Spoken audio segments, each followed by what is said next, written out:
Hello everyone. Ageing किसे पसंद है? एजिंग किसी को भी पसंद नहीं है। एजिंग सबका मन करता है कि एजिंग को हम जितना डिले कर सके तो वो हम कर लें।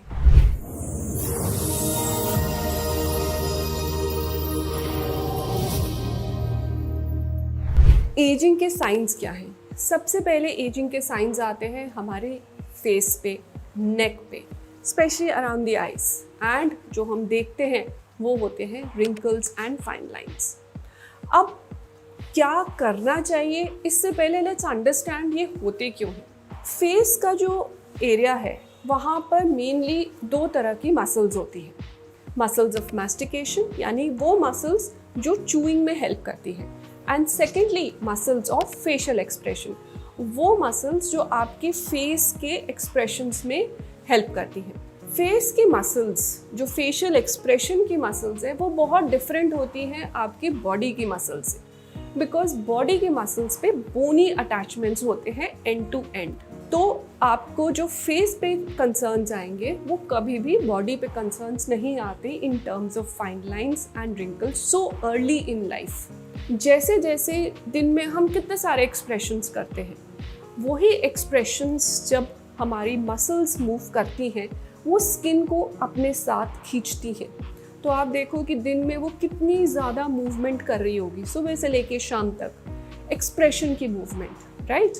उसकी वजह से हमारे फेस पे फाइन लाइंस एंड रिंकल्स आते हैं एक एज के बाद, क्योंकि स्किन का मॉइस्चर लेवल्स और स्किन की इलास्टिसिटी कम होनी शुरू हो जाती है कोलेजन ब्रेकडाउन की वजह से। इसीलिए फेस को एक बहुत डिफरेंट तरीके से हम ट्रीट करते हैं जब हम फाइन लाइंस एंड रिंकल्स के बारे में बात करते हैं।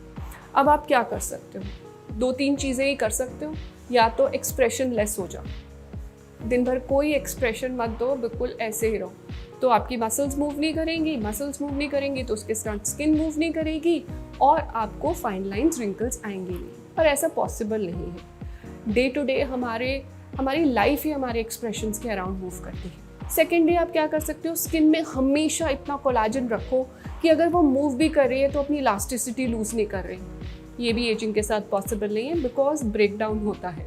और कोलाजन सप्लीमेंट्स भी एक लिमिट तक, इनफैक्ट सिर्फ मरीन कोलाजन ही ऐसा है जो एक लिमिट तक हेल्प करता है। बाकी एजिंग प्रोसेस की वजह से, फ्री रेडिकल डैमेज की वजह से कोलाजन एंड इलास्टिन, जो स्किन की मेन प्रोटीन्स हैं, वो डिग्रेड होती ही हैं। तो अब क्या करना चाहिए? ऑब्वियसली मसल रिलैक्सेशन ही एक लॉन्ग टर्म और एक प्रिडिक्टेबल ऑल्टरनेटिव है आपकी इस प्रॉब्लम का। क्या कर सकते हैं हम? बोटॉक्स और बोtulinum टॉक्सिन जैसे इन न्यूरोट्रांसमिटर्स को यूज़ कर सकते हैं जो मसल्स को रिलैक्स करते हैं। जब मसल रिलैक्स होती है तो एक्सेसिव मूवमेंट नहीं हो पाती। इसका मतलब ये नहीं कि आप मूव ही नहीं कर पाओगे। मेनली आपके अपर एरियाज में बोटॉक्स किया जाता है। बोटॉक्स एक ट्रेड नेम है, जुविडर्म एलर्गन।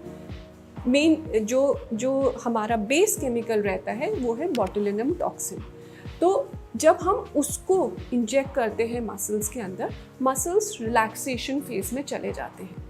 तो जब आप अपने फोरहेड को लिफ्ट करोगे, आईब्रोज को लिफ्ट करोगे, तो रिंकलिंग नहीं होती, बिकॉज यहाँ पर सबसे पहले रिंकलिंग आती है because of the thin subcutaneous tissue. यहाँ आप टच करो, देखो बिल्कुल बोन पे है, तो यहाँ सबसे पहले रिंकलिंग आती है। अंडर आई एरियाज, क्रोस फीट, ये ऐसे एरियाज हैं जहाँ सबसे पहले साइंस आते हैं। इसीलिए यहाँ के लिए बोटॉक्स और बोtulinum टॉक्सिन एक बहुत ईजी ऑल्टरनेटिव है आपको एजलेस बनाने का या ageing gracefully. Botulinum toxin is a very good alternative. Don't get scared by it and don't get misled by the myths around botulinum toxin. Stay tuned, and अगर आपके कोई भी इस तरह के क्वेश्चंस हैं बोtulinum टॉक्सिन या बोटॉक्स के अराउंड, प्लीज़ कमेंट बॉक्स में डालिए एंड मैं आपके सारे क्वेश्चंस का आंसर करूँगी। सो किस चीज़ की वेट है? Start getting ageless.